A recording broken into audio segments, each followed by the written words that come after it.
Missouri elected a Democrat as Attorney General for 24 years straight, until 2016, when voters elected Josh Hawley, then Eric Schmidt, and both men would move up to the U.S. Senate in their successive orders, and Governor Mike Parson would appoint Andrew Bailey to fill that vacancy. Now another Democrat is running for a chance to try and flip that red seat blue.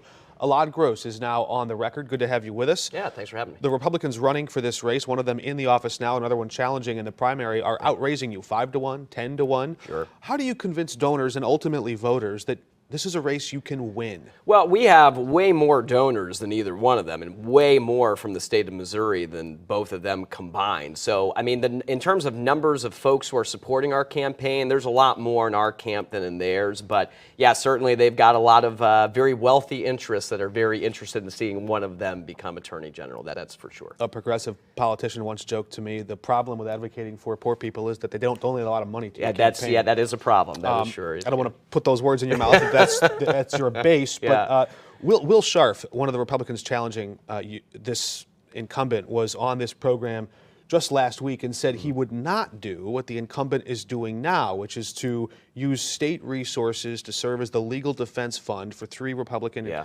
senators who are accused of defaming that man at the Kansas City Chiefs Super Bowl parade. Do you see anything wrong with Andrew Bailey's decision to use taxpayer funds and resources in this manner? I do. I think it's a massive waste of taxpayer resources. Look, when I was an assistant attorney general in Missouri, the legal expense fund came up quite a few times. And when you had folks like these 3 senators who used their private Twitter accounts in order to defame this guy who just happened to be at the Kansas City Chiefs parade during a shooting, they caused a lot of trouble in this guy's life. We shouldn't have to pay for that as Missouri taxpayers. Absolutely not. Do you think Andrew Bailey would extend that same legal protection or courtesy to, I don't know, Democratic politicians? I mean, there's a lot of questions about the things that he does in that office and what he's doing with our taxpayer money, that's for sure. You like to say on the stump that your job is to sue the government. I wonder if you would continue to do that if you were Missouri's next Attorney General. For example, there are current suits against President Biden's administration. Right now, Andrew Bailey is suing to block his student loan debt relief. Would you continue that action?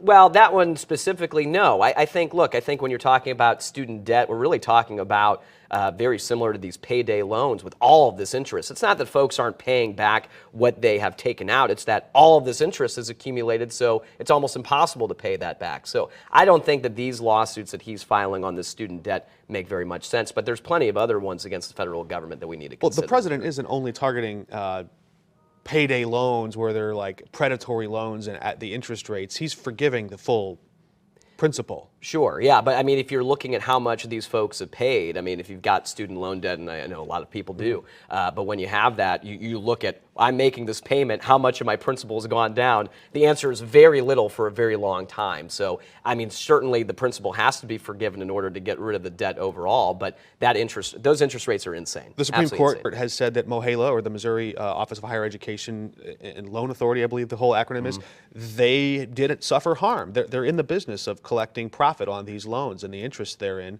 and that Missouri has standing. You wouldn't sue to protect their interests. Yeah, MOHELA itself doesn't even want to be a part of this lawsuit. So this is something the Attorney General is doing because it's a divisive, hot-button issue, and he's making it even more divisive with his rhetoric because he doesn't want folks looking at the bad job that he's doing as our Attorney General right now. 1 week from Monday, the 3 of you perhaps will join the same stage here in St. Louis. Maybe, The Federalist Society is hosting a forum.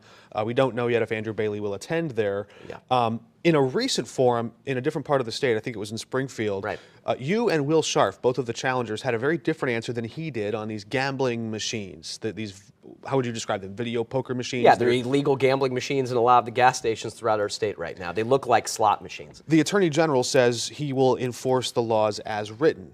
What power do you think that office has to enforce the current laws on the books now? Yeah, I mean, he's lying. They're illegal gambling machines. He's not enforcing the law. There have been state prosecutors who have enforced the law against them. They've had these machines destroyed in their jurisdiction. He doesn't do anything about them, and he's taking a lot of money from these companies that have an interest in keeping them going throughout the state of Missouri right now. He says local police should be the one to carry this out. You've got the Highway Patrol that has brought complaints over to the state. There's no reason why he, as the Attorney General, who regularly assists local prosecutors in what they do throughout the state, why he isn't involved in that, other than the fact that he's taking a lot of money from these people. There could be a question on the ballot this year to legalize sports gambling.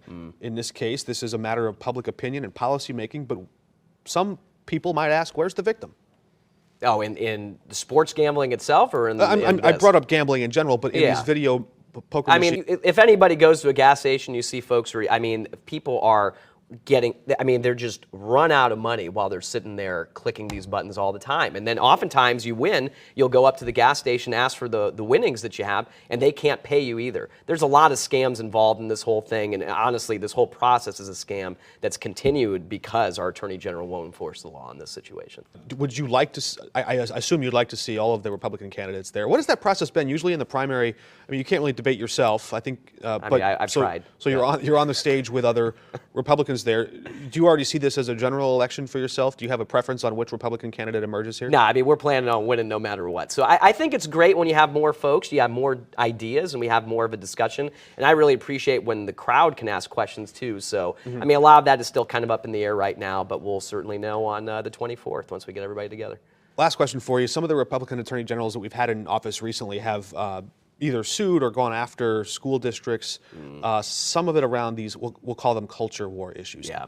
As just a Democratic politician, do you think the culture wars are worth fighting? I mean, I think that the purpose behind them is to keep the people of Missouri and really of our country divided against each other on issues that really we should be looking past to a large degree, so that we're fixing our schools, we're fixing our streets, we're making sure that we all have opportunity in our state and throughout our country. I think a lot of these folks want to keep us divided because, again, they don't want us looking at them and saying, why aren't you working for us? Do you unite the state, unite the country I by think you have to. ignoring the problem and letting it go away, No. or by engaging the argument and winning it? Yeah, I think you engage it. What winning it means, I think winning it means we look at like the foundation of what our country has been and the belief in freedom and the belief in opportunity and how do we all have access to that. And I don't think we're really having those discussions anymore. We're just having discussions about how can I keep as much as the few crumbs that I get when these really rich people are running the whole show right now, instead of asking, why are we just letting all of these rich people run the show?